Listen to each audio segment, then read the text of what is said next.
This will do it. Okay. Now the studio claims we're Give us live. a There thumbs should up be. if you hear Says it's us. being live streamed. I have something on my side that says that. All right. Give us a thumbs up if you hear us. I see us now. Kinda. I mean, like, yeah. Oh, So yeah. Okay. I'm gonna I see go it. It's on. working. Okay. All Elon, right. you're missing Survivor for this episode?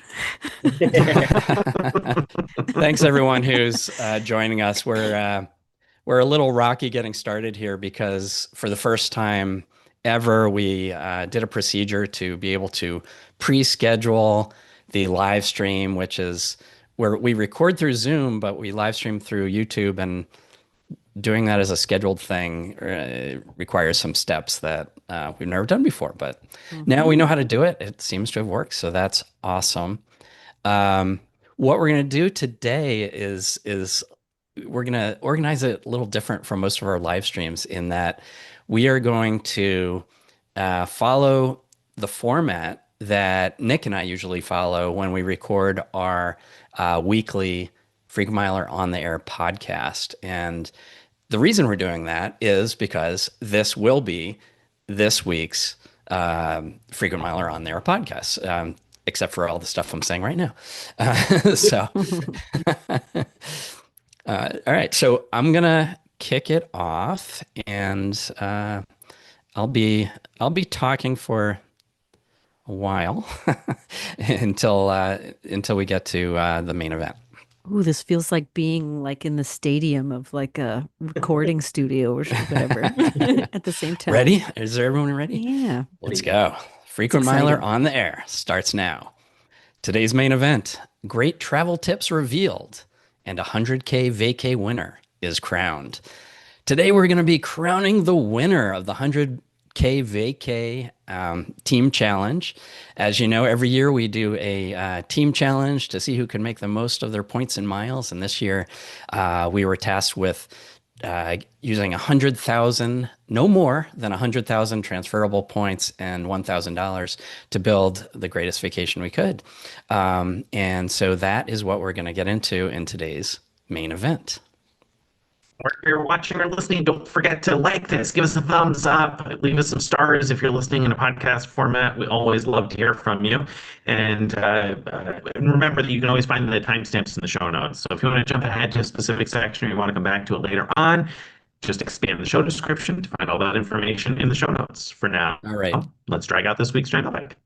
So Carrie's going to cut all of that out of the podcast because it sounded so bad, Nick. Oh, Sorry, man. Man, Uh-oh. you're going to have to go back to your laptop, I think, or however you were the doing I it. am on the laptop, Your arm on the but laptop. I don't know. Try something hmm, else. But okay. prompting Nick um, to use a different mic is becoming a regular segment on the anyway, All right, we'll Taco, does let- that help at all? No, that doesn't. No, Still it doesn't doesn't it's a help. different kind of Okay. bad. Different. Yeah. Well, all Oh right. I'll try the no. wireless headphones. Carry on without. okay. All right. Yeah. Moving on. Moving on to the giant mailbag.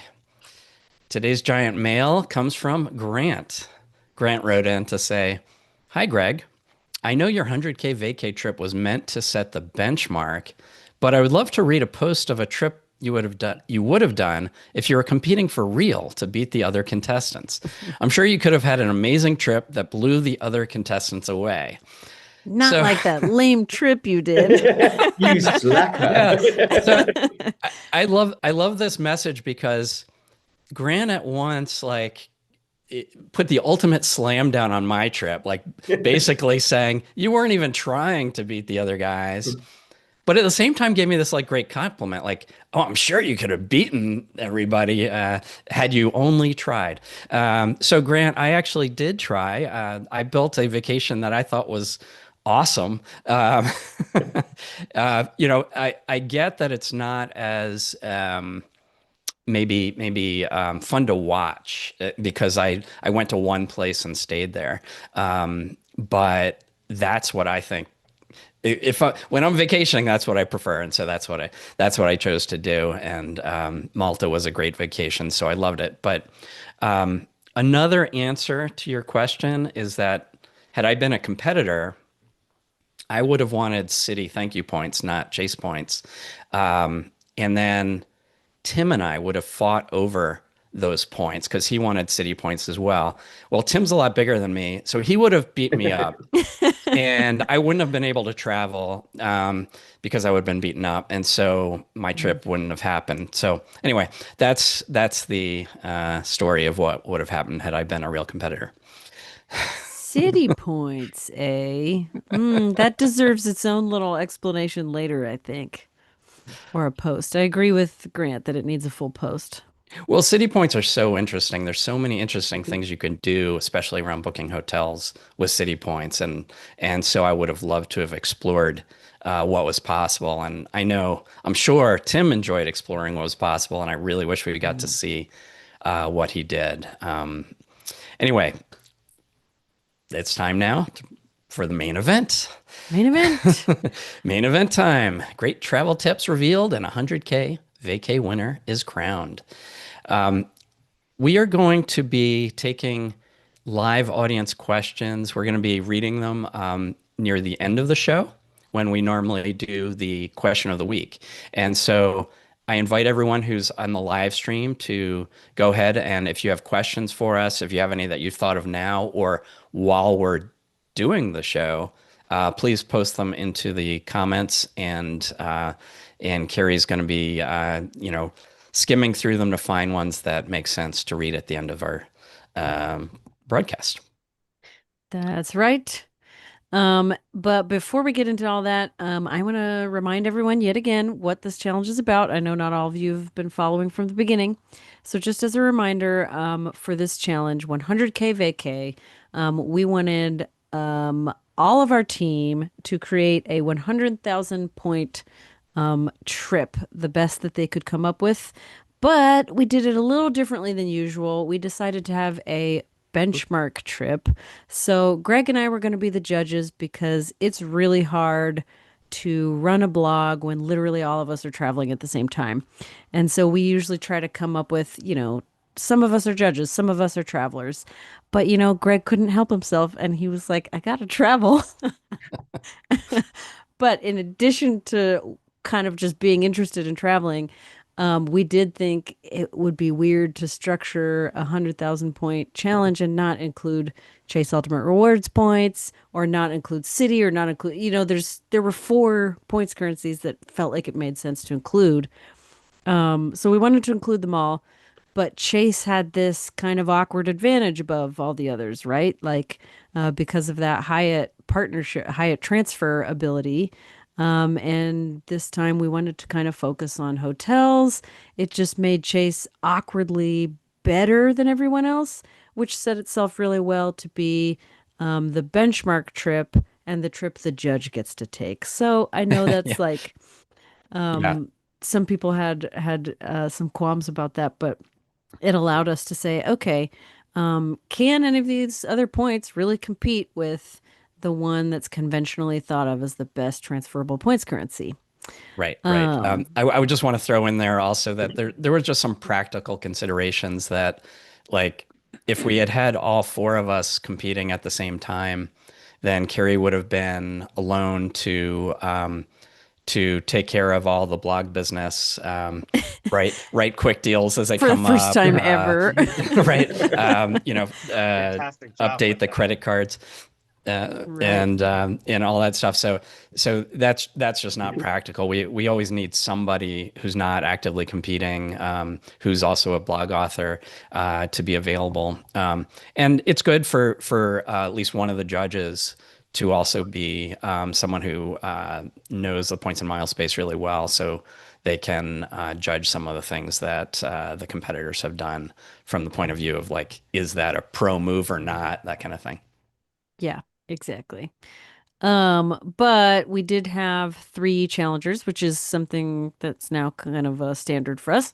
Our 3 challengers were Tim, Steven, and Nick. Tim chose City Thank You Rewards points. We let everyone choose their transferable points currency. And Steven chose Capital One miles, and Nick chose Amex membership rewards points. Now, of course, you've only been seeing 2 travelers. Unfortunately, on day 1, No sooner than he arrived in country, Tim had to turn around for some urgent needs back home. So this time we had two competitors towards the end. So kind of different for us, but it was just as exciting, I think. So we should also discuss some of the rules because I know y'all will ask. So let's get that out of the way. Some of the basics, each vacation had to involve round trip travel this time. So kind of inspired by 40K to far away, but this time we wanted everyone to make it back to the same airport they departed from. Um, Contestants were allowed to pick whatever airport they wanted as their starting airport. They just had to return to it then. Um, Also, we wanted each vacation to have a minimum of 3 nights in comfortable lodging. None of this concrete slab shenanigans that we had in 40K to far Oh, away. come on. We all loved watching some suffering out there, but we did want it to be a little more on brand with, let's see some luxury this time. So and no more of this like I know Million Mile Madness, like no one slept in beds. So we wanted to cut everyone some slack and give them, an actual rule that they had to spend 3 nights in comfortable lodging. Bonus points for if they stayed longer. They didn't have to cut it off at 3 nights. It had to be at least 3 nights, but they did have to be back by now to their home airport. The budget was 100,000 points of their transferable currency that they selected and $1,000. And the $1,000 had to cover everything, all the activities, the taxes and fees, Ubers, things like that. And they weren't allowed to cash out points. So we kind of emphasize that, hey guys, the spirit of this is to show how you can use your points well. So don't just cash out points and then do some cash Airbnb somewhere or something. Um, rebates or gambling winnings didn't, as it turns out, didn't We didn't think to put that in the rules. but we did think to have a rule like this, which came in handy. Rebates did not change your $1,000 budget, so you couldn't ever increase your $1,000 budget. You could only, kind of get bonus points for getting rebates and things later in a different way, but not to increase your budget.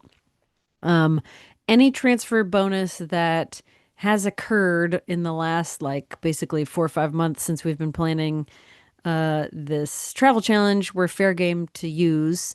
And you didn't have to, in previous challenges, you would have to kind of like claim that, like, okay, I'm officially using this transfer bonus. We didn't make you do that. We just said, okay, if a transfer bonus comes up, you're allowed to make use of it.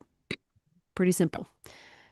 Yep. All right. So that was the rules, and what we're going to do now is we're each going to give a quick overview of our trip for those who haven't been following along diligently on Instagram. You'll want to catch up at least high level overview of what each traveler did, and we'll each include one choice from each trip of what was the highest high from our trip and the lowest low from our trip. Okay.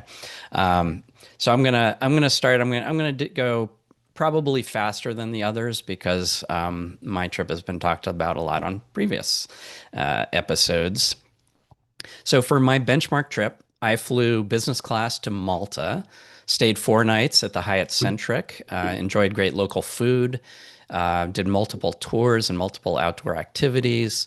My return travel included Virgin Atlantic Premium Economy, which was very nice, from London to New York. So I did all of that with, the 100K budget. High point is a little hard to pick, but there was one day where Kiri and I went snorkeling and hiking around a local cove that was just a fantastic day, enjoying the great weather in Malta and the great water. Low point is probably when we almost missed our flight from Belgrade to Malta. So we literally, our flight arriving in Belgrade was late, and so we literally had to run through the airport, but we made it. We did make it, so it's not a terrible low point, but it didn't feel good while it was happening, nor on the flight in, because it was hard to sleep knowing, Yeah. hey, we might we might be planning a day in Belgrade and running into Nick. Who knows? I didn't know that part. All right, Stephen. Okay, so I started off in New York and flew from JFK to London on Virgin Atlantic. Got in at about 6:30 a.m. and headed straight for our hotel to drop off our bags. And I should point out here at the moment is that I brought my wife along with me, and all of her travel in terms of points and miles was all covered within my 100K budget as well. So we both headed to the hotel, dropped off our bags, headed into London. She went off and had this fantastic Monopoly themed day while I went to Brew House and Kitchen Highbury and got to brew beer all day and got to try a bunch of got to try 9 of their different beers and take a 5 liter keg with me and stuff at the end of the day. So it was a lot of fun because I've been on brewery tours before, but yeah, I've never actually made any beer. And then from there, we flew to Munich because the challenge dates timed perfectly with the last 2 dates of Oktoberfest. So we stayed just outside of the city centre in a Ramada. And Ramadas outside of the US are much nicer than Ramadas inside the US. So don't let that put you off right now. Oktoberfest was absolutely amazing. Had so much fun both nights we were there. A little unlucky with the weather because it was raining, but it kind of like didn't dampen our spirits. So that was a fantastic time. From there, we took a Flixbus to Prague and we stayed 2 nights at the Clarion Prague Old Town. And using choice points, we were able to book directly into this amazing 1 bedroom suite that had like the biggest terrace that I've ever seen at a hotel before. It was absolutely amazing. So yeah, we really enjoyed just like standing out there, just looking out over Old Town. So we had a excellent time there. Did a couple more beer experiences. So Czech Republic is where Pilsner comes from. So we went to the Pilsner Curl experience, and then we also went to Spa Beerland, where we got to spend an hour soaking in a beer bath and getting unlimited beer. And then we had an amazing, or two fantastic local meals at Czech restaurant. And then the flight out of Prague would have been from Prague to Amsterdam to New York, but using Virgin points, but flying on KLM. Are you Very good. And all your flights were economy, is that right? All of my flights were economy, correct? Yeah. I love that you did a 3 country beer crawl basically for your vacation. I remember back when 9 beers felt like a lot in that one video when you're like, Oh, I had 9 beers. I was like, whoa. And then yeah. Well, And that was just the beginning. I tasted 9 beers. I didn't complete 9 beers, so. so did you have a high point and low point in there somewhere? Oh yeah, like high point, I think overall high point would be Oktoberfest because it was a complete blast. And having Shay with me made it all that much better because I'm a bit more of an introvert. Like I'm extroverted enough that I'll enjoy that kind of thing. But if I was just sitting there by myself, I would find it much harder to ingratiate myself with people. But having Shay around, she's so much more gregarious. Like she'll make friends. She makes friends in the grocery store like every single time we go and things like that. So that made it a much more enjoyable experience overall. But then I would also say Prague, like absolutely loved it. It was like my new favorite country, and so we're definitely going to be going back. Low point is that we both got sick about like 24 to 36 hours ago. So our Mm. last day in Prague, although it was fun, we weren't feeling amazing, and we'd planned to go to a place that someone at Oktoberfest had recommended called it's some kind of dog bar in Prague, like it's a dog themed Mm. bar. So I thought that you particularly carry Oh, love yeah. that. But yeah, on the final night, we were just absolutely toast, and it was Yeah. like, yeah, we're not walking 20 minutes, and our livers were like done by that point. So I'm not going for like one more drink right now. So yeah, we headed back to the hotel, and that was a wise move. You How needed many the beers spa. did you were you served the entire trip? Do you know? Oh, okay. Well, Ugh. at the brewery experience, I was served 9 beers, and I'd say, and they were half pints, and I probably drank in total about 5 half pints, so about 2.5 pints. Then at Oktoberfest, they're served in steins that are like 1 liter each. The first night I had 2 liters. The second night I had 3 liters. So about 4 pints the first night, 6 pints the next, which is the most beer I've had in a long, long time. And then in Prague, you get like these. smallish pause pilsner. It's certainly not like a pint or anything like that. So in total, like the three beer, like two and a half, three beers were probably about a pint's worth.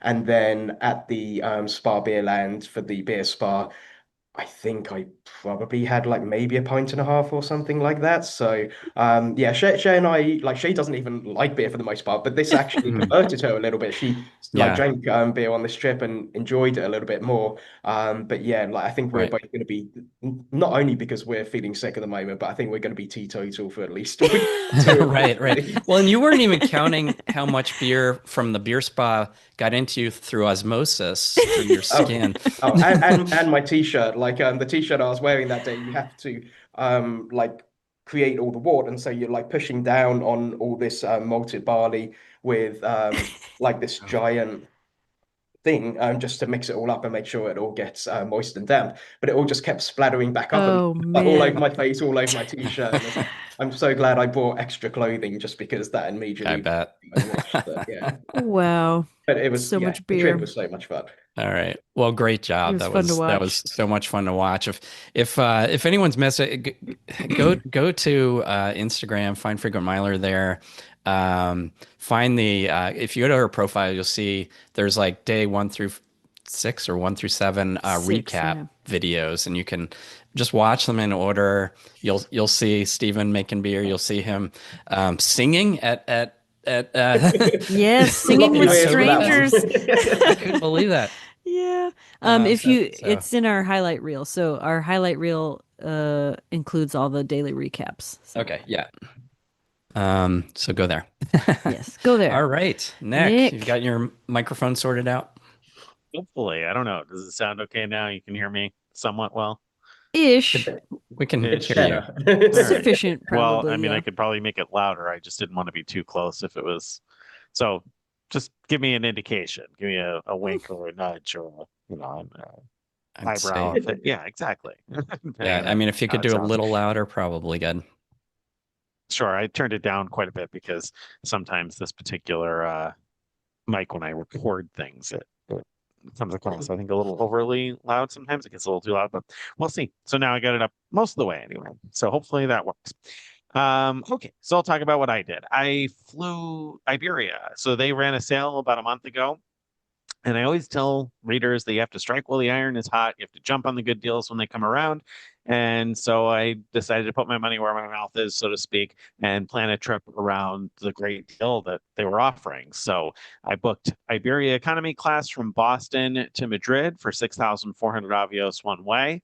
And then in Madrid, I was scheduled to fly Iberia to Malaga, but unfortunately, my Iberia flight was delayed. And so unlike Greg, I didn't almost miss my next flight. Mm, I did miss hmm my next flight. So didn't make the connection. And I made the mistake of booking them as separate tickets, which in hindsight, I suppose was a mistake. Although I said the last time we talked about this, that in all of the challenges, I think I was the first of us to miss a flight. So we have not had that bad luck before, but this time I did. So I missed that flight and had to scramble to book Air Europa to get to Malaga, but I still did get there.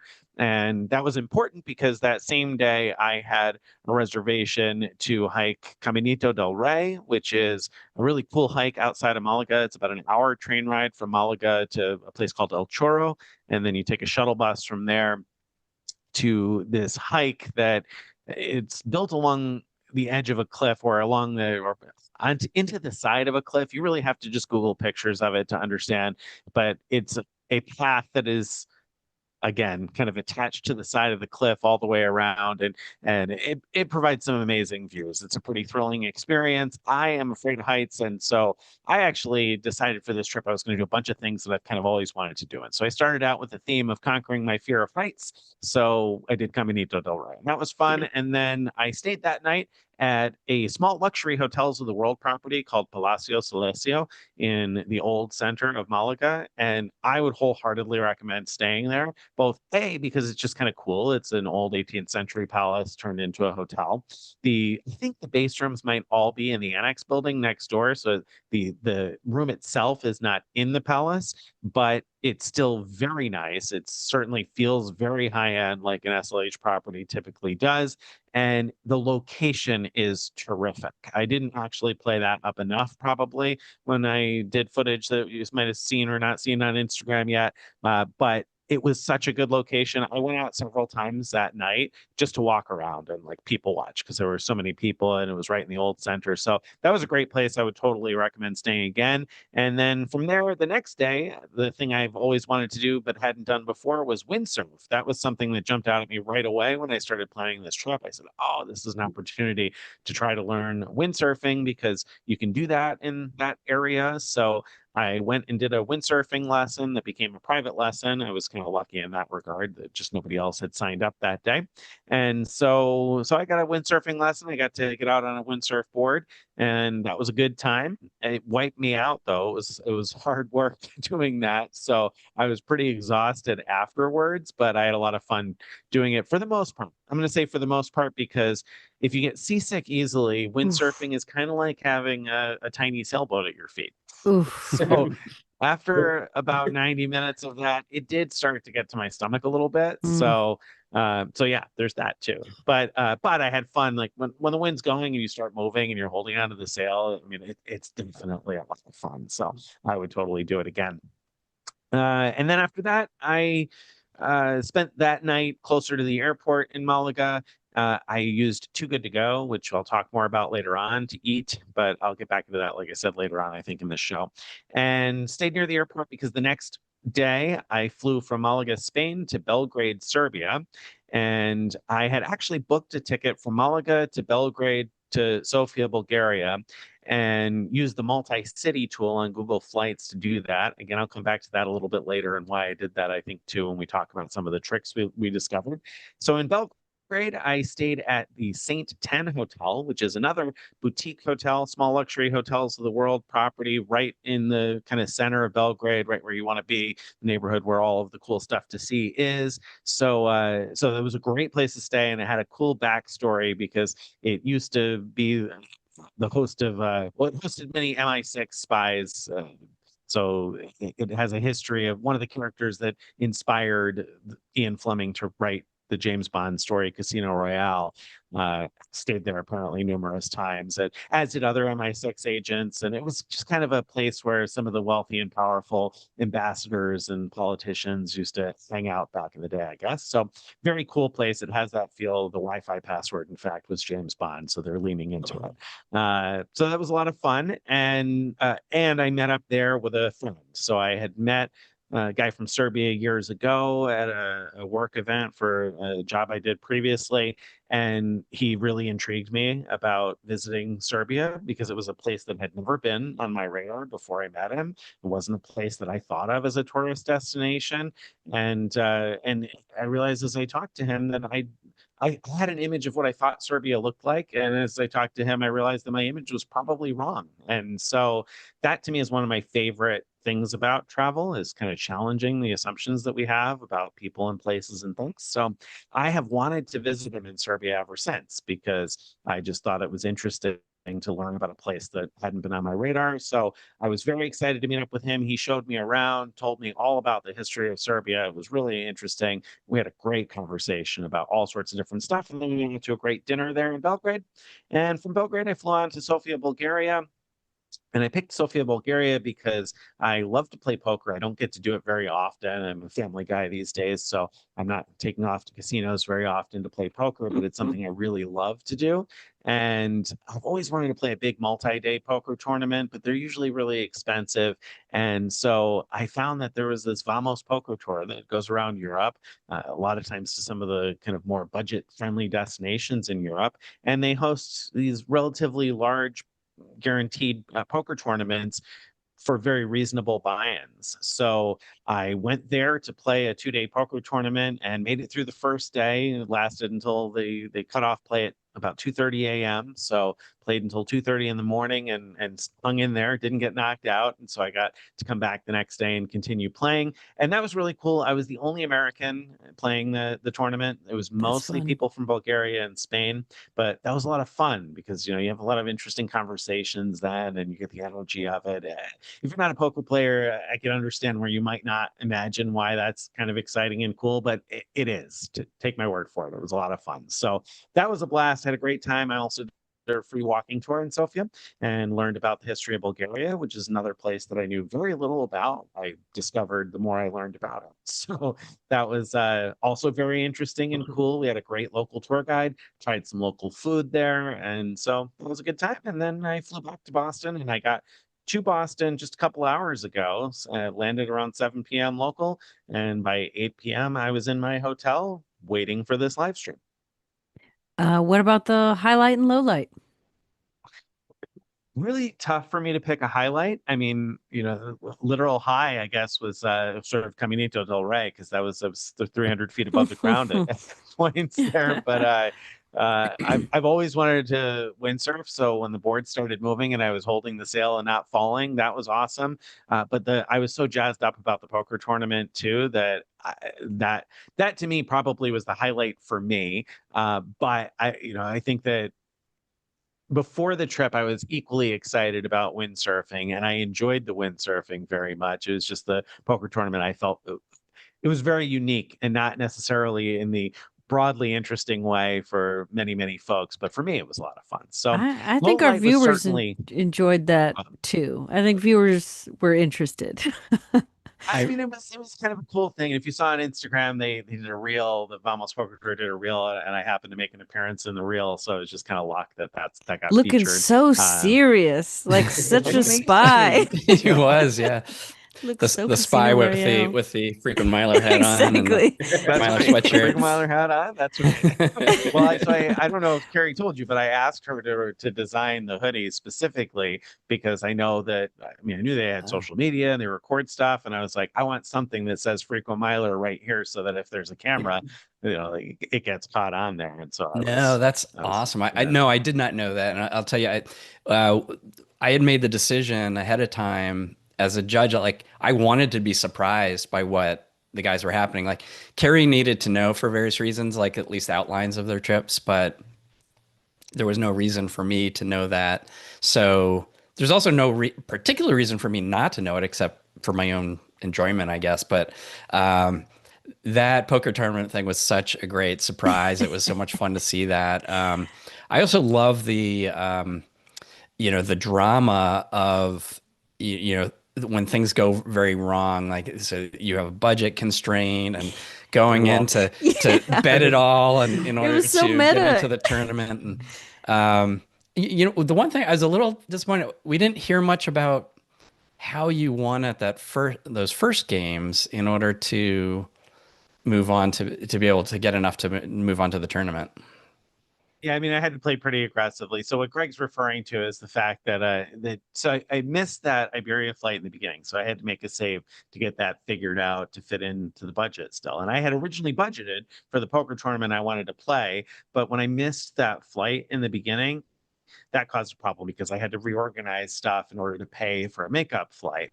And so that left me short of the amount of money I needed in order to buy into the poker tournament, though I still had money and just not enough to buy in. So I said, you know what, I'll sit down at a poker table with $100 and see if I can make enough money. I needed about $200 to register for the poker tournament, see if I can make enough money to get into the poker tournament. And it was a pretty timid crowd, to be honest with you. So it was kind of easier than I might have expected to push around and get people to hop out of pots. But ultimately, I got very lucky with what's called set over set. So I ended up with a set of jacks and another person had a set of eights. And that's a situation just sometimes the stars align like that. I've been on the other end of that same thing before. Both players have a set. And so the chips are going to probably go in no matter what. And I just happened to get lucky that I was on the right end of that. Yeah. So that bumped me up over the edge. And then it happened quickly. It was less than an hour and I was into the poker tournament. So many poker tournaments allow late registration for quite a while. while. And this one actually allowed late registration the entire first night and into the next day. So more people joined that next day. It was a little crazy to join at that point because the lines were so high. But at any rate, so I had plenty of time to make the money, but it was less than an hour. I was in the poker tournament, so it was a lot of fun. That's And amazing. Amazing story. I have love so it. many questions about that still, but low light. We need to know, probably Oh, I missing mean, that low flight. light.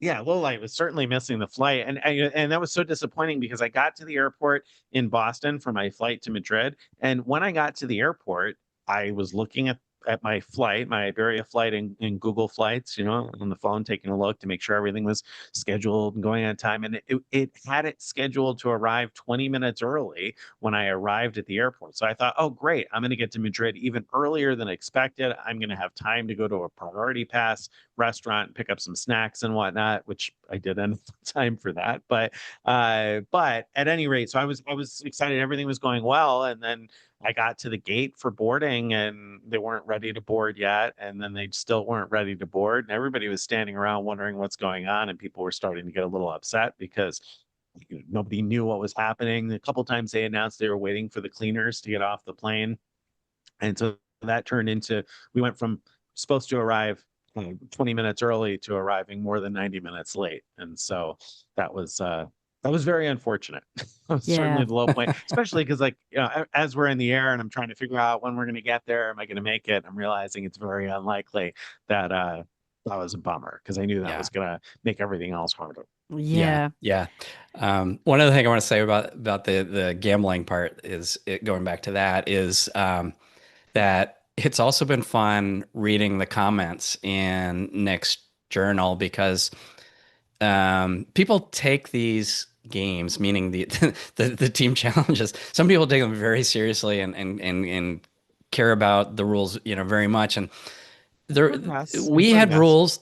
We had rules, but this was such a gray area that, like, when I saw what Nick did, I was like, oh yeah, that works within the spirit of their rules. But I could see why if you read the rules, you might not interpret the rules that way. And we certainly didn't anticipate that situation when we were writing the rules, right? Right. Like that wasn't something that came up. Or was that my Nick, plan from the beginning? It's not like I came in thinking, "Oh, this is what I'm going to do." So I'm going to enter $1,000 poker tournament. I'm going to see if I can make the money. It wasn't, Right, it wasn't right. like that. Right. Was Let's see if budgeted. I can win, $10,000 and then go to, the Four Seasons. Crazy Look how I poker. could stay at Yeah, the Four right. Seasons for only $1,000. Right. Yeah. That's not what was happening.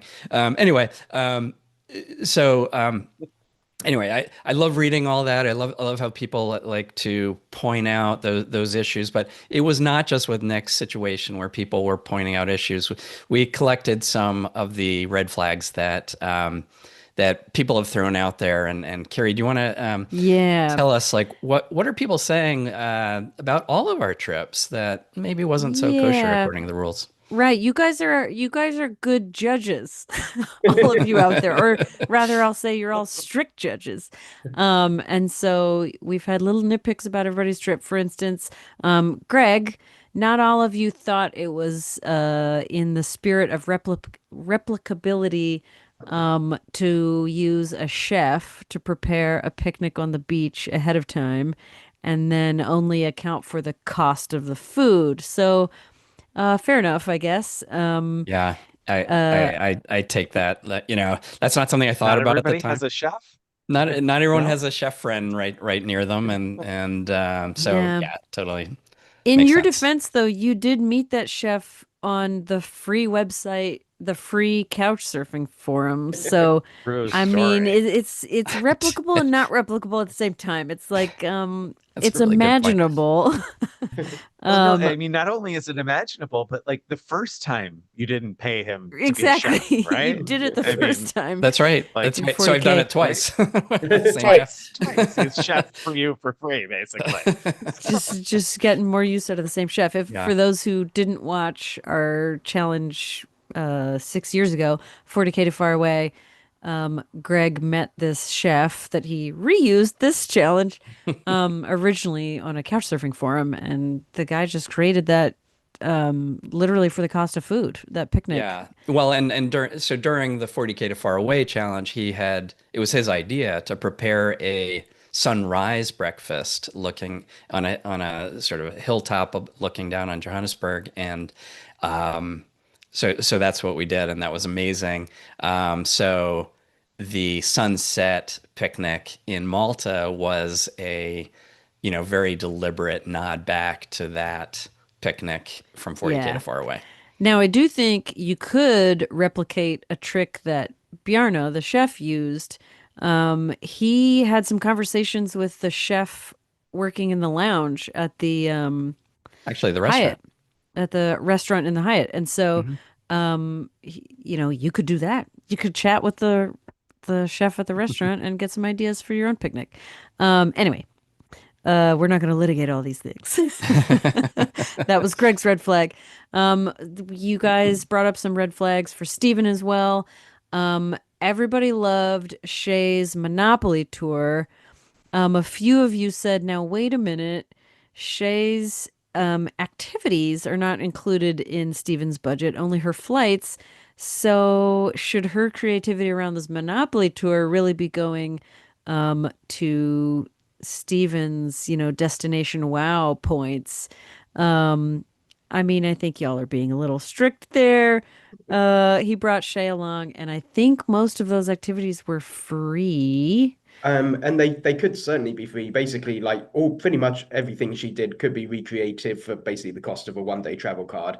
The the main expenses for her were a lunch at restaurant called Rules, which is the oldest restaurant in London, and because that's a super fancy place, the price is accordingly quite high. And then Right. she went and had a drink at the Great Scotland Yard Hotel, and again, like a cocktail at a really nice hotel like that is also expensive. So that was the vast majority of her expenses for that. So if you aren't worried about doing that, then yeah, like her stuff would be easily replicable because everything else was like pretty much free.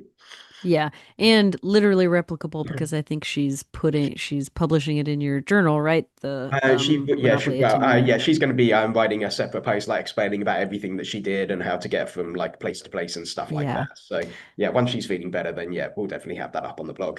perfect. But some of y'all thought, a little cheeky to use Shay's creativity there for Steven's destination. Wow, since she's not fully enveloped in his budget. But okay, we hear you.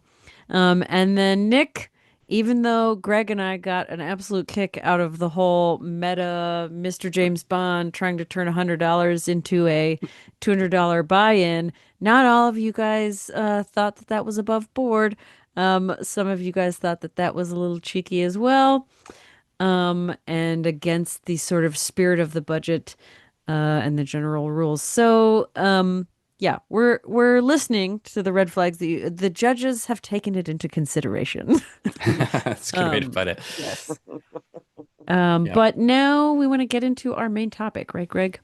Yeah, well, so one of the reasons we do these challenges every year is because it pushes us to, find great ways to use points and miles and other travel tricks to save money or to do things better. And so this part of the show is going to be travel tips revealed. What did we find out during this challenge that that's worth highlighting? In some cases, these are things we already knew, but it's just worth pointing out what a great deal this is. And in other cases, it's things that truly are new, at least to us.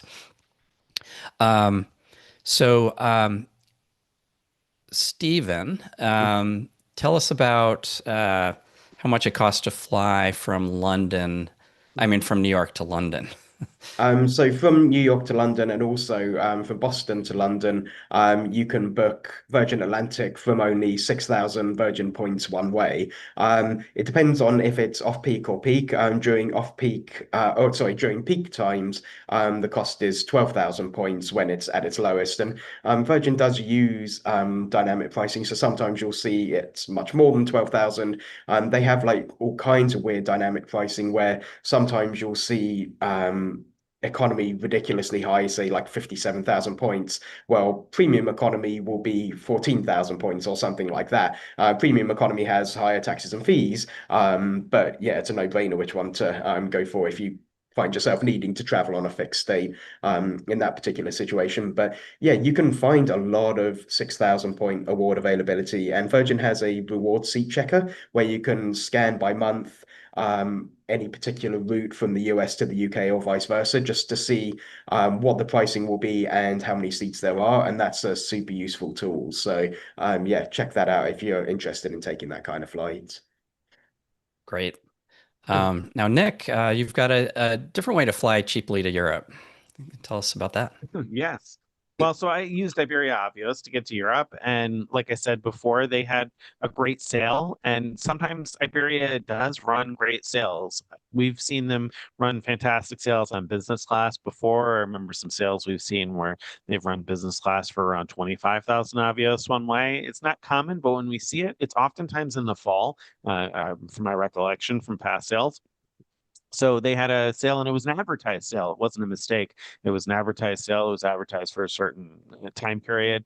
And so it was 6,400 Avios for what is the equivalent of sort of a basic economy from New York or Boston or Washington, D.C., and I believe Chicago to Madrid. It was, so again, 6,400 Avios in economy or basic economy, 10,000 in sort of full economy. And so I used 6,400 on the way there and 10K on the way back. During that same sale, there was some premium economy availability too for a couple thousand points more. I saw some from Chicago, but it just didn't line up perfectly. I think the availability I saw from Chicago was actually on the day of our first live stream, and so I couldn't have made the live stream and taken the premium economy. So it just wasn't available on the right day when we needed it. So that's Yeah. a program to keep an eye on, though, because Iberia tends to charge less in taxes and fees than British Airways does. And so, if they run a sale, great. And if not, even so, I paid again about 16,400 Avios altogether round trip, but the normal economy price, I believe, is 16,000 on all of those routes. So I paid about half price, but still, for about 16,000 Avios more than what I paid, you could build the same exact trip. Great. Cool. Stephen, tell us about flying from Europe to the US. What did you find?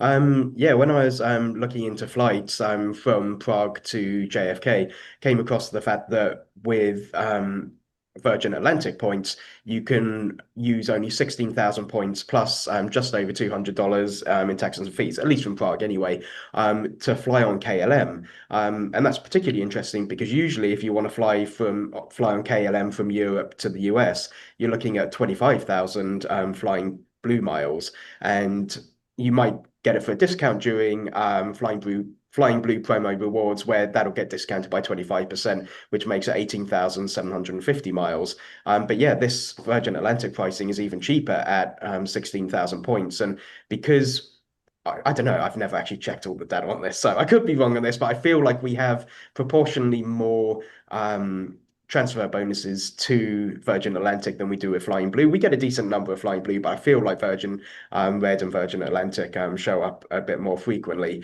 So you can get that kind of price for even cheaper. Yeah, very good. Okay, and I'm going to talk about my premium economy flight from London to New York.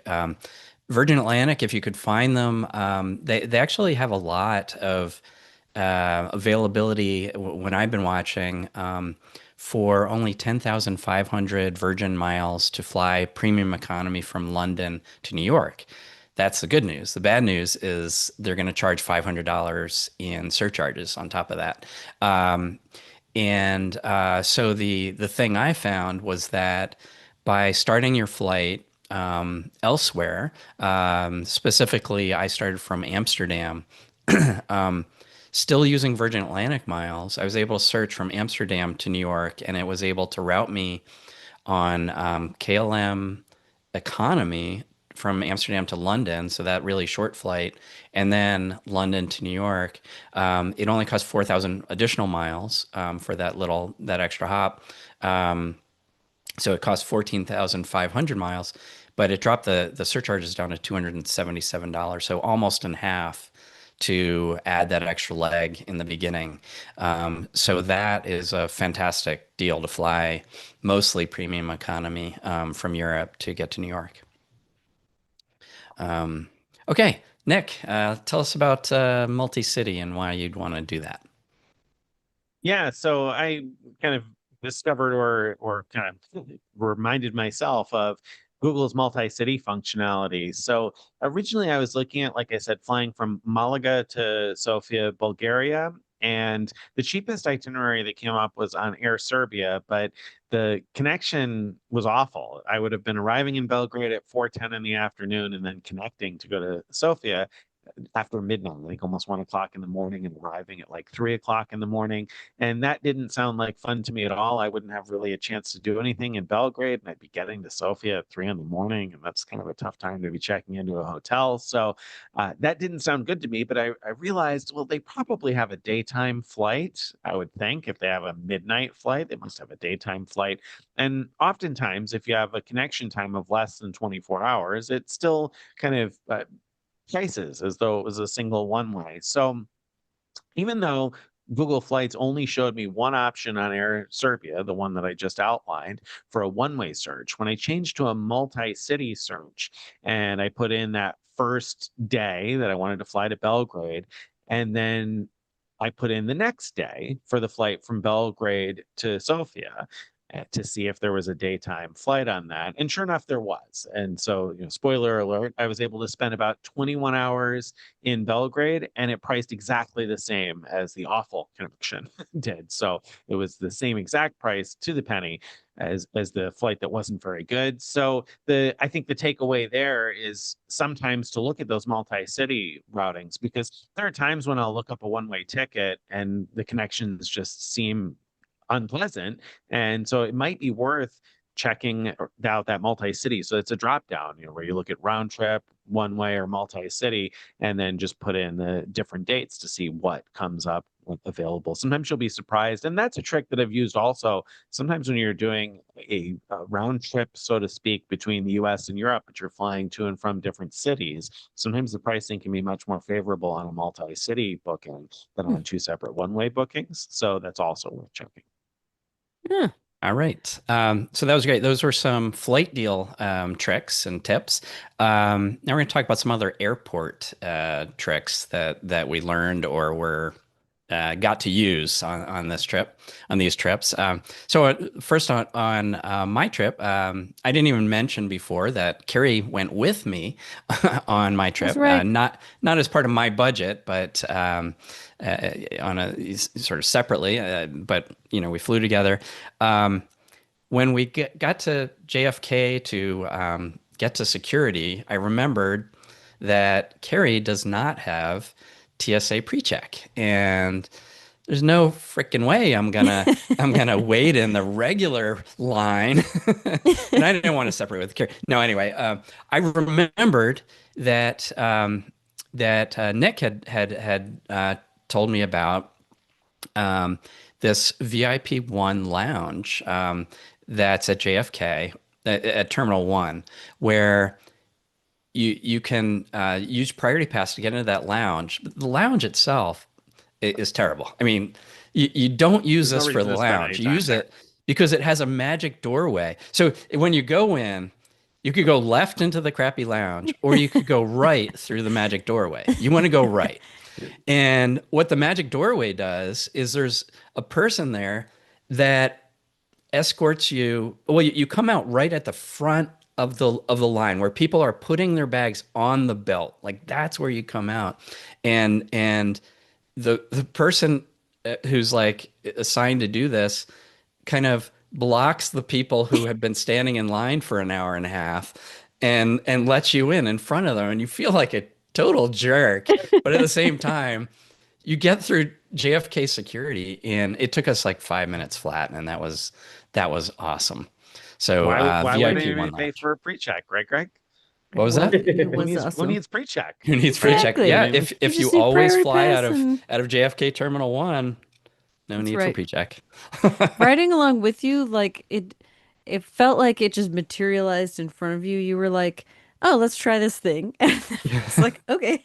We go inside, and 5 minutes later, I just thought you created it there out of Yeah. manifestation powers. Oh, I need to quickly tell. So Maisie, who also joined us in Malta, was the culinary concierge as a throwback from the Three Cards, Three Continents trip. She has a great story about this VIP one thing, which is she was at JFK once. She was the lines were super long. She was going to miss her flight. She saw some famous person in the like food world. I can't remember who.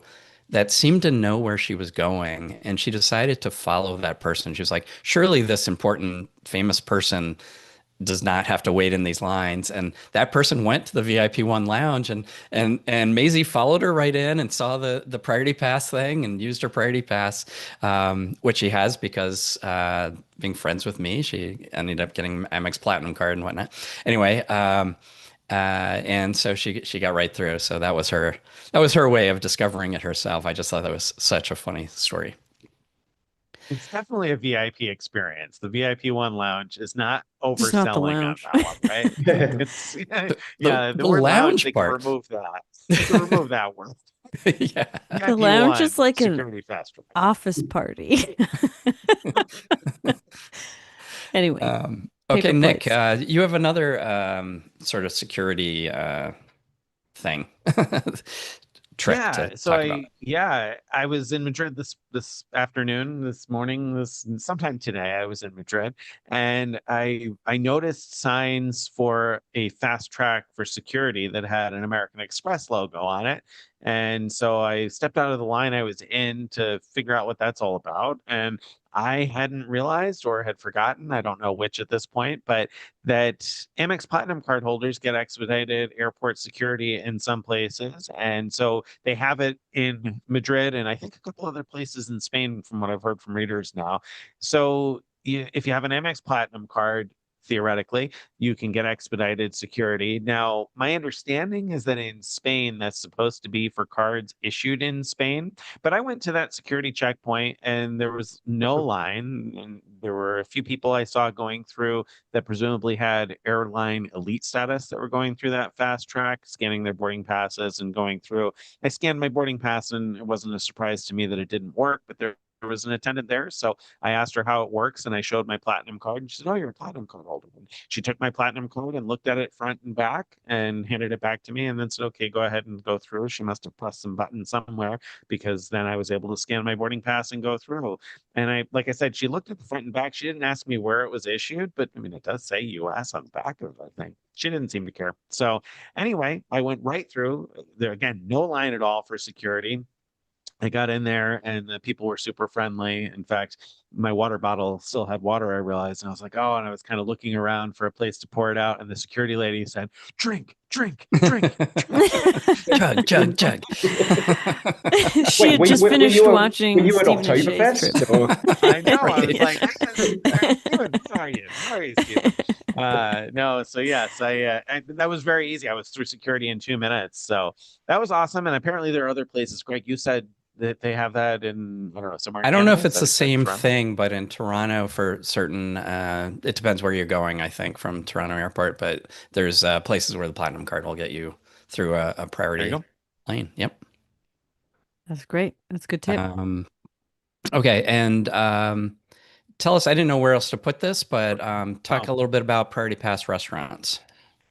Yeah, so most cards that have priority pass access have cut off the ability to use it at restaurants. However, the US bank cards maintain restaurant access. And so if you still have an altitude reserve card, you'd get access to priority pass restaurants. But the card that's still available now, the US Bank Altitude Connect card, has no annual fee and it comes with 4 priority pass visits per year. Now you could use those at regular priority pass lounges, or you can hang on to them for priority pass restaurants since that one still has restaurant access. So that's what I do. I have the US Bank Priority Pass earmarked just for restaurant use, and I use a different Priority Pass when I want to go to lounges. So in Europe, there are quite a few restaurants. In fact, several of the airports that I went to had Priority Pass restaurants, in some cases, more than one of them. In the United States, Priority Pass restaurant access gives you a credit of $28 per person. And with that US Bank Altitude Connect, your 4 visits per year, you would use 1 visit for each person in your party. So if there's 2 of you, it would use up 2 of your visits. I was by myself, so I was only using 1 at a time. And in Europe, you get 23 euros. And a nice difference in Europe from many of the Priority Pass restaurants that I've seen in the US anyway, is that the ones in Europe that I saw were almost all takeaway places. So they weren't places where you had to sit and order and wait and then eventually tip also. Rather, they were just grab and go places where you could get sandwiches and pastries and coffees and whatever it is you wanted to take with you. So I went to several of those and I loaded up on snacks that I brought around with me as I traveled that I ate to tide myself over in between activities or whatnot. In fact, today when I went to get on the plane to fly back here, I got a coffee, I grabbed a ham sandwich, I grabbed a muffin for the plane, and I ate that stuff on the plane. So it was, Yeah. I don't know, it was great. That's awesome. Nice. All right, let's switch gears into hotel deals. So again, these are not necessarily things that we discovered as much as that we got to take advantage of during this trip in many cases. Stephen, you got to take advantage of a nice quirk of the Choice Privileges program. Yeah, so in Prague, I had quite a few different hotel options there, both with Choice and with Wyndham. But I specifically picked Choice because the Clarion Prague Old Town let you book straight into the one-bedroom suite if there's a ward availability, and that's often, well, I was going to say often the case. That used to be fairly frequent with Choice, where if they have one bedroom suites and other kind of like special room types available, you'll be able to book those with a standard number of points. I found anecdotally over the last year or two that that doesn't seem to be quite as prevalent anymore. You can still find these deals, like I obviously did now, and so it's absolutely worth checking out the hotels where you're going to be visiting with Choice, just because you might be able to snag a much better room than you would do otherwise. But it does seem like they've cut out some of those avenues, both with Choice Properties and the Radisson properties that they absorbed in 2 or 3 years ago now. So it feels like some hotels are clocked onto the fact that, oh, okay, we're letting you book with like 8,000, 10,000, 12,000 points, these absolutely amazing rooms that should be going for like hundreds of euros or something like that. So yeah, check it out because there are some absolutely amazing deals. This was one of our favorite hotel room stays that we've had for a while. It was just incredibly impressive. Yeah. That looked wild. Awesome. Okay, and Nick, a couple things I'm hoping you could talk about. One is both involving using Hilton points. One is about booking relatively cheap SLH stays that seem luxury stays, relatively cheap with Hilton points, but also what you can do with Hilton points and cash, which is a little different from most other hotel programs. Yeah, so I had kind of set my sights when I decided I wanted to go to Europe.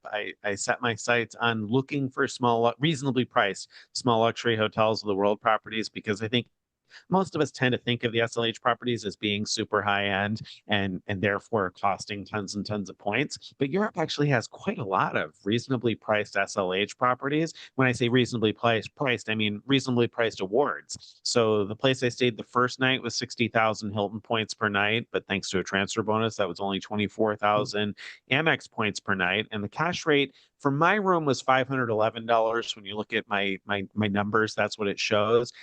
But I explained probably in the reel that I did that I booked actually a single room because that's what was available the night that I wanted to stay in that place. The next night, I could have booked a double room for 2 people, and that room was even more expensive. So that room would have looked like an even better value, more like $600 a night. So well over 2 cents per Amex point at that particular property. And then the St. 10 Hotel in Belgrade, if you look up best hotels in Belgrade, they're going to be in the top 3 or 4 in almost every list that I saw, and rightfully so. It's a very nice hotel, very good service. So yeah, both places were great, and I concentrated a bit on looking for those types of places. There were others I considered too. There's one in northern Italy that looked really cool. There were some food festivals in Ooh. Italy that frequently happen during that first week of October that just weren't this year. There were a bunch of food and wine festivals, and one after another, I was like, oh, this sounds so good. That's awesome. That's going to be the trip.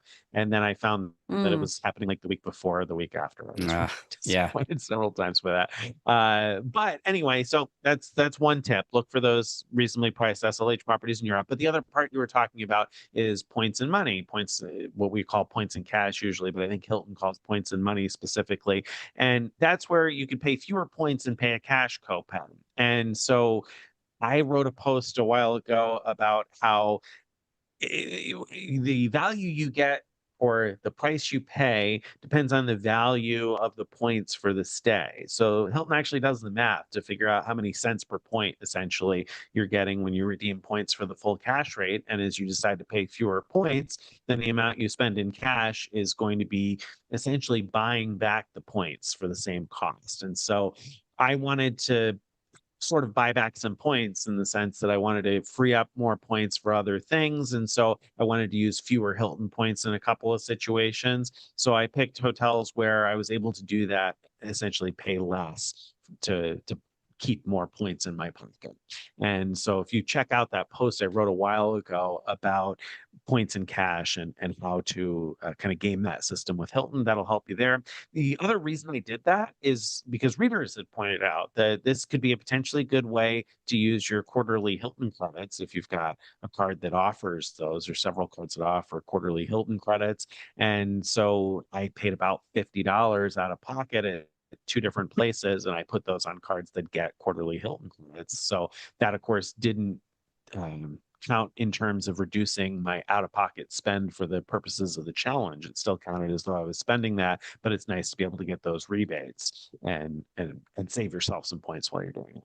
Yeah. Just out of And it interest, counted towards your sort of net costs for the overall trip, but not, yeah. with those $50 credits, have you had a chance to check if they've actually credited yet?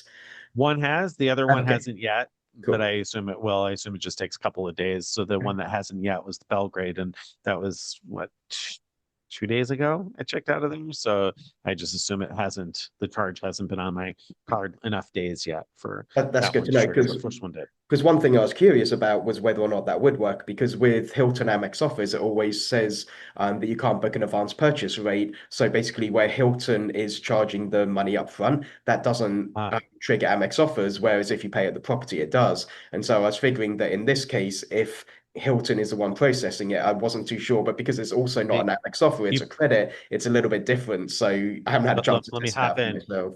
You pay it at the hotel. It's not paid. So Oh, okay. when you're booking a points and money stay with Hilton, Stephen was assuming that you're prepaying that money to Hilton, but you're not. You pay that at the hotel. So Uh, so that's why it does work to trigger the that makes credits. That sense. was a good Cool. point. I understand what you were thinking there. But yeah, so that also means you end up earning points on the cash amount that you pay out of pocket too. So really that reduced the number of net points I had to use by a little bit. I didn't get too into the weeds in that in terms of accounting for the costs, but yeah. Yep. All right, cool. So another great use of hotel points is it's often the case that when there's something happening, when there's a event going on in a town, or it's a certain holiday or whatever, that cash rates go way up, but the point prices don't necessarily change to reflect that. And in those cases, you can often get outstanding value. And real briefly, both Stephen and Nick, you both saw this happen in your trip. So, Stephen, why don't you go first?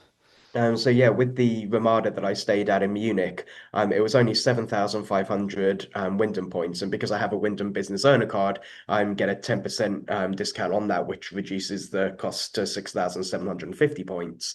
And the cash rate for that hotel for my dates was just over $450 per night. It was absolutely insane. Like, it was a nice enough hotel, but it was not $450 per night, especially because it wasn't even kind of properly downtown. It was easy enough to get downtown for Oktoberfest. It was only a like 10 to 12-minute walk to the local tube station, and then just two quick tubes into the city. But yeah, wasn't worth 4,000, it wasn't worth $450, but it absolutely was worth the 7,500 points, or 6,750. So yeah, it's amazing what you can save. And the fact that Wyndham hasn't yet gone to dynamic pricing or something like that for when cash rates are high. So it's one of the few programs where you can generally get solid outsized value from that kind of thing.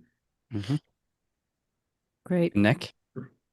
Oh yeah, so I booked the Hilton in Sofia, Bulgaria that was essentially very close to the place where the poker tournament was, the hotel where the and casino where the poker tournament was, and it was expensive by Sofia, Bulgaria standards anyway. That hotel I've seen other times when I looked around, and it's very reasonably priced, but that particular week I wanted to be there. It was more than $300 a night, and that was. It was more than $300 a night when it was still available, and then it sold out. And then actually, I don't even know if I told this part of the story, but it was showing up as sold out when I looked up the nights for cash individually, separately, but I was able to book them together as an award. And so I was able to book it for 40,000 points per night, even though, like I said, one of those nights was showing up as sold out entirely when I searched for that night by itself. So that's another tip I think with Hilton sometimes is that looking up a multi or really any hotel chain, sometimes a multi-night stay will be available even when the individual nights are not. And so yeah, I got great value for that. And it was exactly where I needed to be. That's one of the things I love about Miles and Points is that you can often book these places that are where you want to be. At times you want to be there when the cash rate is a rate that you don't really want to Yeah. pay. So it came in Yeah. handy, I think, for both Stephen and I. In All that one. right. So in order to save a little time, we're gonna cut out the rest of the tips that I'd outlined, except for there's one that's too good not to go. So, Nick, why don't you at least cover that briefly? On Too Good to Go. Yeah, so Too Good to Go is an app that the aim is to reduce food waste. And so you could load it on your phone, find it in the App Store, Too Good to Go, just the words, no numbers there, Too Good to Go. And so depending on where you are, you may or may not see restaurants on there, but in places where they are available, you'll see pickup times and every place charges usually three or I guess it's 4 or 5, maybe $6, somewhere in that range, 4, 5, or 6. I don't think I've seen more than that. And I don't think I've seen less than 4. And so you pay and you choose the pickup time. Again, it varies by restaurant as to what pickup times are available. And then you show up and you get whatever you get. You don't get upset. And they give you something that they were going to probably get rid of otherwise. And it varies from restaurant to restaurant and probably day to day in terms of what you'll get. There's sometimes grocery stores involved also. But this is an app I've talked about before and I've used in the United States a number of times, but it's actually a European company. So it's much more widely available in Europe. So, for instance, one day I went to what seemed like sort of a fast foodie type place, but also like a grocery store called Mossy Go. And they gave me a chicken meal of some sort, and I had some croquettes and some other things. And so it was quite a lot of food for 4 or 5. I think it was 4 euros that first one, right, or something along those lines. And then the next day, I went to a bakery, a really nice bakery, and my goodness, I got tons of bread for 5 euros and several chocolate croissants. And I mean, it was way more than you would get with 5 euros if you just walked in there. You can see reviews for each individual place and get an idea of which places probably do a good job of providing stuff because I think quality in terms of what you get for your money varies a lot from one to another. So it's worth checking the reviews first before you do it. But I did this in Vienna during our Million Mile Madness, and I've done it in a number of US cities. And more often than not, I've been pretty pleasantly surprised both by quantity and quality of food I've gotten, especially for the price. Yeah. Yeah. I keep forgetting about that, and I really need to try I it out know. sometime. All right, let's move on to actually crowning the 100K vacay winner. We're going to go through our scoring Yes. protocol and then talk through the scores. Yes. All right. So if anyone needs a refresher on how we decided to do the scoring, we love acronyms, so we decided to use one again. This time waves for no reason. W is destination wow. How much did their destination wow us? Applicability. We wanted to make sure these are trips that are useful for y'all. Value, we want to know it's a good value. And extras, that's all the little kind of, did they stay on budget? Did they update their blog posts? Things like that. And of course, style. And then our scoring, because we had a benchmark trip, was also a little different than usual. So most of our subcategories are scored with four different levels. 0 points if the traveler did not meet their target as well as Greg. 1 point if the traveler met the target as well as Greg. 2 points if they met the target better than Greg, and 3 points if they met it better than everyone else. And there are a few that we thought should be weighted more heavily, and so those go in increments of 2 or 3 instead of 1. So I just said 1, 2, 3, but those would be, 0, 2, 4, 6, etc. Anyway, all right, not to overcomplicate it. That's what we've got for our All scoring. right. So let's go through it. All right, let's start talking through these. So Carrie and I met earlier today and went through all the categories, subcategories, and scored them all according to those rules that Carrie just described. We're going to go through them not in the order of waves, just because it doesn't actually make sense to do them in that order. We're tired of that acronym. Yeah, we got that acronym. Screw it. But in the category that was labeled extras, that's sort of the most basic stuff. Did they meet the budget? Did they actually stay in lodging for at least 3 nights? So the basic rules. How did that work out? So let's go through those first. Carrie, do you want to read the budget one? Yes. All right. So budget. Pretty simple. 100,000 points. $1,000. Steven spent 89,900 points and $903.63. Actually, was that updated? That was updated. It was Updated. 9. It's like $20 more than that. I have it somewhere. 928.31. Yes, Okay. 928. It doesn't matter. The point is he was within budget. Yes, well within budget. So this one we're actually scoring the way we organize this. It's a pass fail, and you don't get points for passing. You only get negatives for failing. So we gave a serious -10 if you failed this, and no points if you got it. So sorry, no points, Stephen. But that's a good thing. And then Nick spent 100,000 points. Spent every last drop of pointage he had. Every single point. If you wondered which points on the table piece of the budget was harder for him. And then $979.63. So a little bit more than Stephen. But he was under budget, and so he got 0. Again, a good thing. No negatives. Yep. Okay. So they're tied now, 0-0.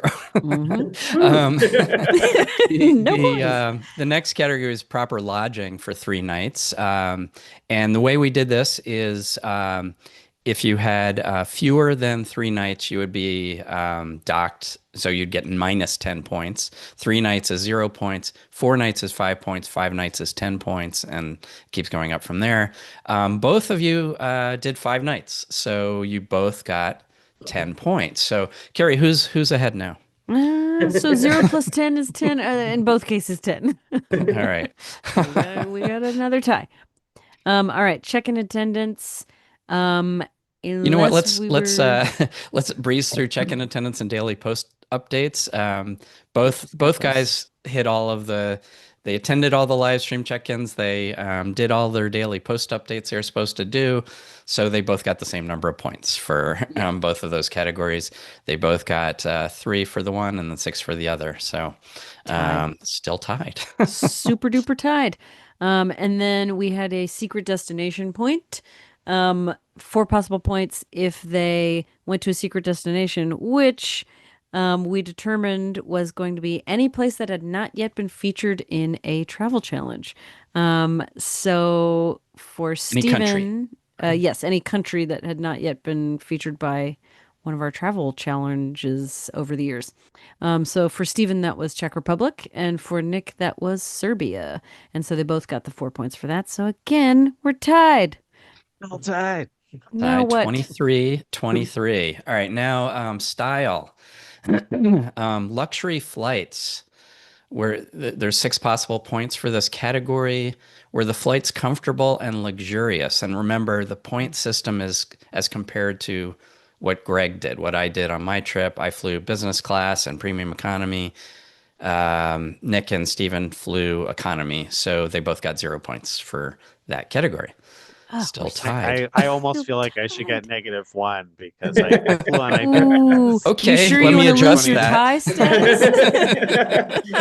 Imagine if I there's a flew their 1 point difference, A321 like back. Million Mile Madness. I flew it Right. again today, and man, nobody on the plane was happy about it. I'll tell you Oof, that, like, equally that is bad. not a good way to fly. Like, I was in an aisle seat today, so it was much better than on the Oh, way good. out. But nobody else around me was particularly happy. Mm. So don't No one take was those as A321 XLRs on Iberia. exhausted as you. Were you exhausted enough to sleep, hopefully? No, I Um, didn't sleep on the way back, but that's all right. It mm, was it's hard just getting through the aisle to the bathroom and back because Wow. passing by other people is, I mean, it was such a problem. So And it packed in. wasn't like, yeah, and the line was forever. It was like halfway up the aisle of the plane. Yeah, it was that does sound not a awful. good way to fly. Sounds dramatic. Um, Okay. Let's subtract a few points from Nick there. Still tied though. All right. Officially still tied. Luxury accommodations, again, in comparison to Greg. Um, so we thought that both of them, so both Stephen and Nick had at least 2 nights that were luxurious looking out of their 5, which got them both 4 points. So we're still tied. We couldn't quite like decide if one of them was necessarily like Nick, so I would lean towards Nick as far as the hotel like luxury, the hotel overall.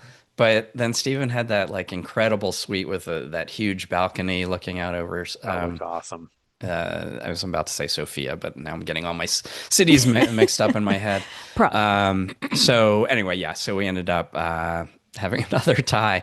Don't worry, this whole show won't be all ties. I Yeah. hope. Yeah. Other points driven luxury, so that's like lounges and whatnot. Greg, you want to talk about that one? Yeah, I mean, we felt like you know everybody did a little bit of that, but we didn't feel like it was like more than I did. So we just said everybody got a 2 for that. So still tied. Still tied. At the end of the style category, we're still tied 29-29 now. Yeah. Things are going to get more interesting now as we go into applicability. Yeah. Okay, so applicability was divided into 2 categories. First of all, replicability. Is the traveler's use of points reasonably repeatable by others? So it's not, you're not using temporary sales, for example. So you see where this is going. Stephen did equally as well as Greg, we thought, which in this category gave him 3 points. That was the as well as Greg. And Nick, because of that temporary sale, we didn't think so. So you got 0. So now Stephen is pulling ahead. We're no longer, he's pulling out of the tie. All right. How about applicability, Greg? All right. So applicability is like is the trip you put together applicable to large amount of the audience? So for example, the more you took advantage of elite status or special credit cards that you had to have, then the less applicable it is to more people. Neither of you did very much of that. So you each did like a little bit. So you took advantage. So like Steven took advantage of elite status to get in lounges, but showed that you could also use Priority Pass to get into other lounges. Nick obviously talked about using Priority Pass to get food and into lounges, used his Platinum card. None of that, to me, really affects the outline of the trip, though. Those are like details along the way. So really, the thing is like both trips were about, could you get from Boston or New York and do all these things? Like, would you have to have any special stuff besides 100,000 points? And we didn't think there was.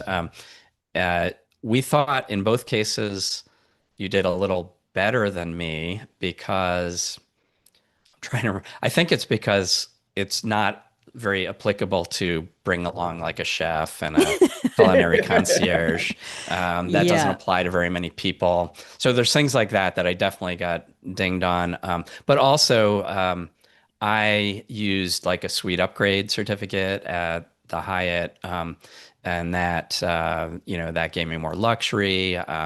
Used my elite status to get free breakfast, which, I Help your know budget. that there was a little bit of that going on with your trips, but less of that. Like, so, the SLH properties, I think, had breakfast anyway. I think the Hilton Gold got Nick breakfast and a dinner. But I don't know if Stevens, if any of his were Um, from, I think they just had free breakfast, right? Where yeah, when you the used Ramada didn't, the Ramada, nor the Ibis included breakfast. okay, But the Clarion did include it automatically. Like that wasn't right. anything to do with Right, that. right, right.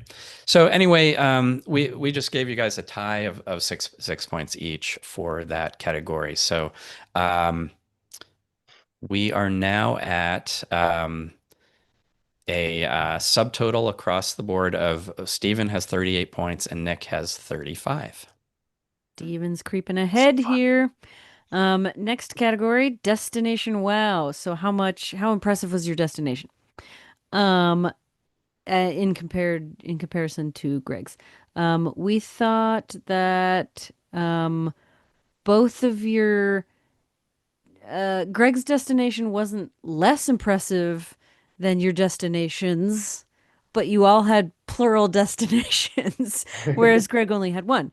And so for that reason, we gave you both, scores one notch above Greg's, but neither one of yours was more obviously better than the other ones. So again, we had to give you a tie.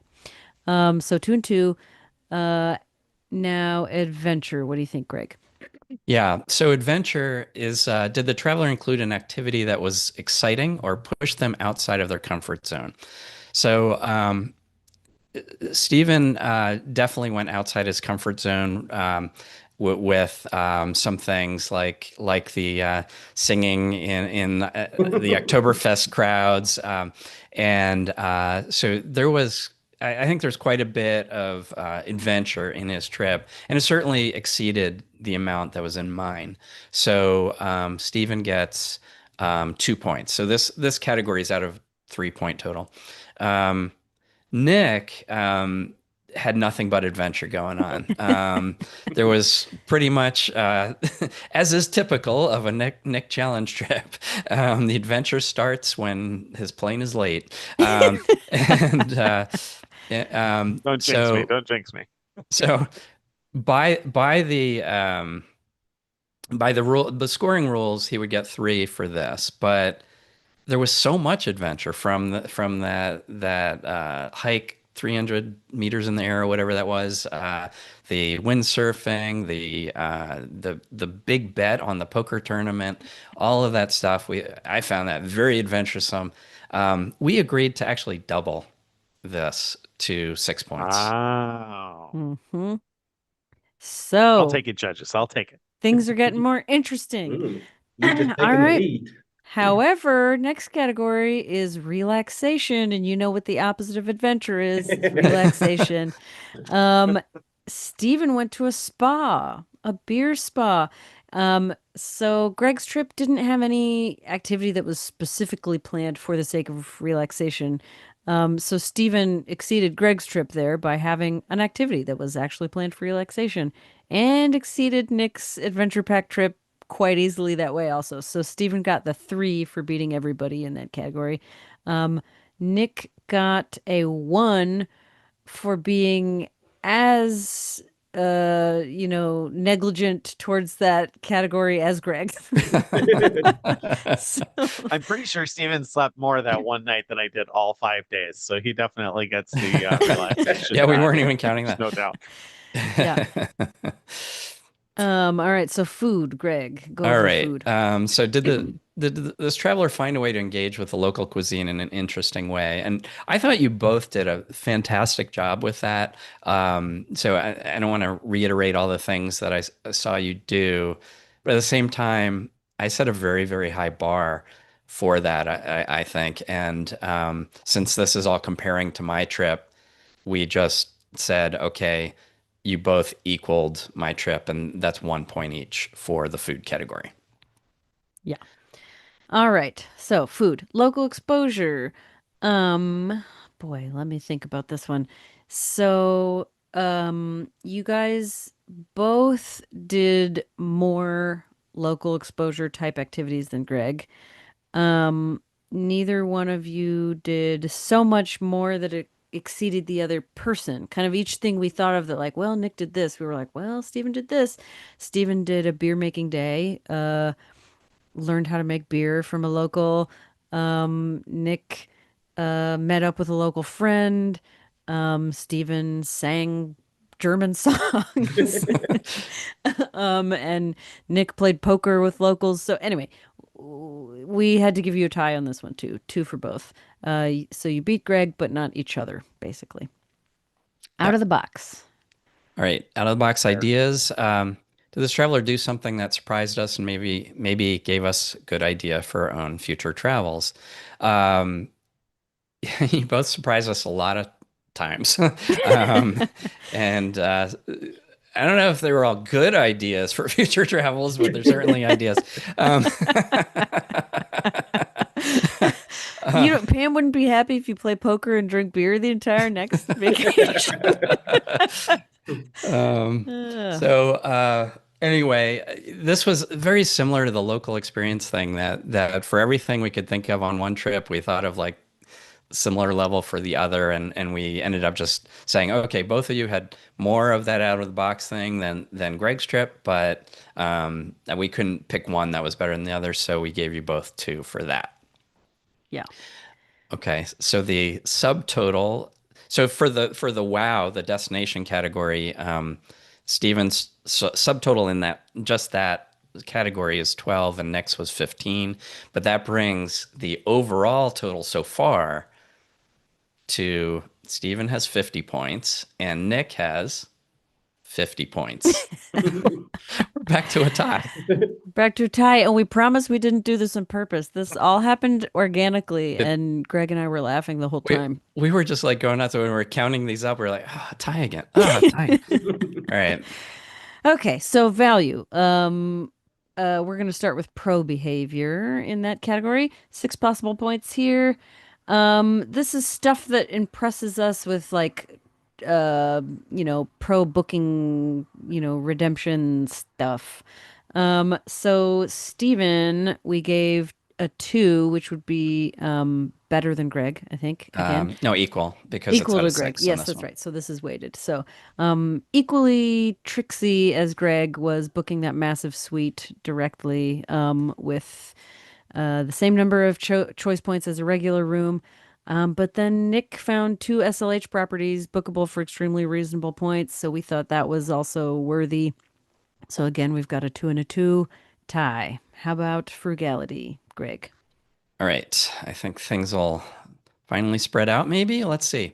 So frugality is based on like what's the total you spent after rebates and things. So I didn't have any significant rebates. Like I probably earned a few points here and there, but I didn't try to count those up because they were so little. But so my net spend was the same as my spend towards my budget, which was $968. So the question here was, did anyone spend at least $100 less than that? Because the way we're scoring this one is if you were $100 less than me, uh, let's see. Then No, you'd be no. considered. If you were within $100 of me, you get 2 points for kind of equaling me. If you were $100 less, you get 4 points, and more than that, or better than everyone else, more than that and better than everyone else. So you'd get 6 points. The so I was 968. Steven's net spend was 928. I think this was updated. I don't know. Yeah, Anyway, 921, yeah. and then Nick's 872, which this is based on getting two $50 rebates from that Hilton spend that he talked about. Otherwise, it would have been 972. So 872 is just shy of being $100 less than my 968. Right. So Nick does not get the extra points for that, sadly. So both you should have won a little bit more at poker. Both Steve and Nick get the 2 points for being roughly equal to Greg's. Right. So that did not help us fix our tie. All right. Dollar value. This is the final subcategory.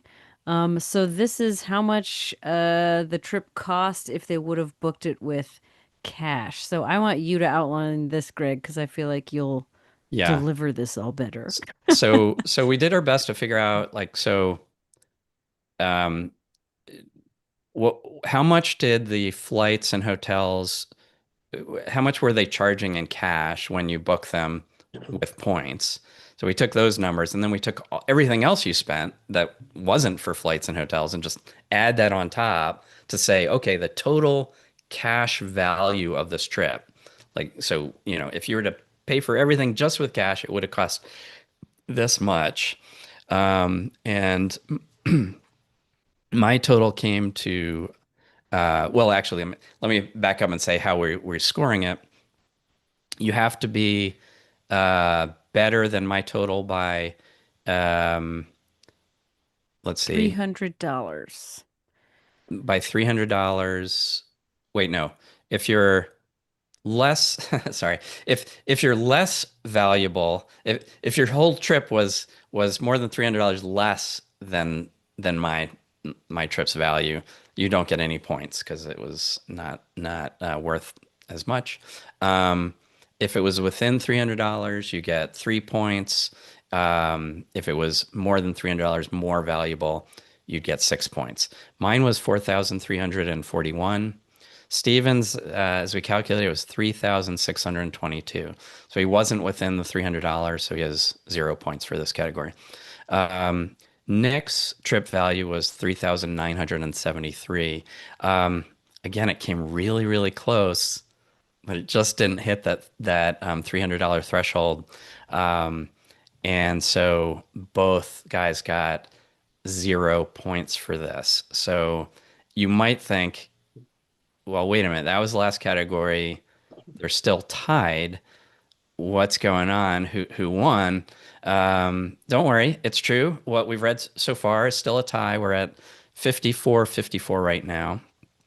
But when counting the total value of the trip, you have to remember that Stephen included the flights for Shay, his wife. He used his points to book her flights. So I added the value he got from his points. And the way I did that is I took the dollar value of the flight and subtracted out the taxes and fees that was paid for the award and said, okay, so this flight to Europe, was worth that he used his points and got like for Shay and got like $400 from this flight, and then he got like $200 from this other flight with his points because those points were within his budget. So that added $590 of value to Stephen's trip, bringing his total to $301 away from your value. It brought you to 4,187, which is within the 300, and that gives you 3 points for value. And that means that Stephen is the winner of the 2025 Frequent Minor Team Challenge. 100K vacay. Congratulations, Stephen. But you really owe a big thank you to Shay. I do, yes. She absolutely did make the trip. Like, what if she'd said no? She would always say yes. You weren't worried. Not at all. Um, Yeah, so this is Steven's first challenge win. Finally. yeah, Congratulations. Thank Congratulations. That's you. exciting. You guys had a fantastic trip. And I think that we all probably owe a thanks to Shay too for like not only going along with it, but also she did a great job helping you with some of the social media stuff. I thought She that did. her And videos and things were yeah, fantastic too. I So I it was don't a great envy ad. you having to have done all of the videos yourself because she did like she's just switched on a lot more when it comes to social media stuff and recording videos and things like that. I'm much better at like taking care of photos and like documenting things that way, but she's so much better with videos and live kind of stuff. So yeah. she did certainly make the difference. Right, right. So what we've learned is, as a general rule, if you want to make your life easier on one of these challenges, bring Shay or Carrie along, as I Just found was also very someone. helpful. Bring someone to film. Yeah. So Uh, somebody pour a big thing of Gatorade over Steven's head. Is Shay Uh, there? I have like a little bit of Bucket. like Unless you're too sick watered to, down yeah. soda, but okay, I'll do some water on myself. All right, There we go. we're going to read a That's right. question or two, or a few questions Yes. from the audience. But first, I want to mention that we're going to post tonight the scores and the winner. But also in that post is going to be a audience choice vote. So you'll have a chance if you didn't like how we voted, or maybe you did like it and you just want to give another vote for Steven. Whatever it is, there'll be a chance to vote yourself for that. Think of it as like not that you didn't like who we picked as winner, but rather maybe you didn't like our scoring rubrics, which I don't Right. blame you. It was very convoluted, but Yeah. worked for us. Yeah. Yeah. All right. So now we're gonna go to a few questions that you've been sending us here throughout this live. First one for both Nick and Steven. If it weren't for this exact challenge, would you have wanted to do the trip you did? Would you recommend your exact itinerary to the rest of us? So let's start with Steven, the winner. Would you replicate this exact trip if it weren't for the challenge, or are there things you would have done a little differently? Would I replicate it? I've already said to Shay, like we have a couple of friends who we've traveled a few times with before, and I feel like we definitely need to take them to Oktoberfest and we definitely need to take them to Prague because I think they'll love both. And so I think I would definitely replicate it and do pretty much the same thing. Like I'd probably try and book accommodation in Munich much earlier because I didn't end up booking it until March, and so there were very few options left. So I'd love it if we could be within walking distance of Oktoberfest. But otherwise, I'd be more than happy to like stay in the same place again. I'd probably just do like maybe 1 or 2 more days in Munich and then at least 1 or 2 more days in Prague, just so we can see even more, just so it's not only like 2 nights and 2 nights in each of them. But in terms of the trip, and like I'd be perfectly fine like taking a flex bus again there rather than like flying from Munich to Prague or taking a train or something like that. But yeah, I would be more than happy to replicate it. And Nick, how about you? So the first part of that question, if it weren't for this exact challenge, would I have wanted to do the trip I did? Absolutely, 100%. It was a lot of fun. It was the trip I wanted to take, and I was excited about the trip ahead of time. I think the challenge in doing these is that you're not just taking the trip when we're doing it, because as Stephen kind of alluded to before, you're also putting together the videos and trying to write about it. And so would I do it in that way? Maybe not, because we didn't get as much sleep as I might have liked. But if I Sleep a didn't have little to bit do all more. of those things, then I would have slept a little bit more. And yeah, I would totally have done it. Would I recommend it to somebody else? I don't know that everybody wants to switch hotels or switch cities every couple of nights. So it's hard for me to recommend that broadly for everybody. But I certainly enjoy traveling that way sometimes. I wouldn't mind staying 5 nights in one place, but at the same time, I don't have anything against spending 1 or 2 nights in a place and then moving on to the next spot. So I think it's something I would recommend to somebody who doesn't mind being on the move some like that. So that's my story, and I'm sticking to it. Yeah, and I guess I'd also add that with my trip it was very heavily beer themed, and that was why I kind of like once I'd done Oktoberfest, I was trying to find other beer themed things. Even if you don't like beer, you don't have to make it beer themed. Like you can go to London and do any number of things. And then Oktoberfest, I would still recommend it, even if you're not a Mm. beer drinker. Like it's a lot of fun. Like it's basically just a massive carnival. It's a state fair effectively. And if you Ah, drink beer, then you can. If you like wine and cocktails and stuff like that, they do have some like wine and cocktail places. So you're not only stuck with drinking beer, although that is obviously the most predominant thing there. And Prague, yeah, you don't have to do anything beer wise if you don't want to. It's just an absolutely stunning city. So you could absolutely recreate our trip and do none of the same stuff, but still have an absolutely incredible time doing it. yeah, yeah. All right, we're gonna do just one more question so that Nick can get the first hour of sleep he's had in a straight week.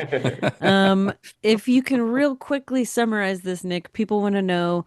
I'm curious to hear the story of how Nick lost on the poker tournament.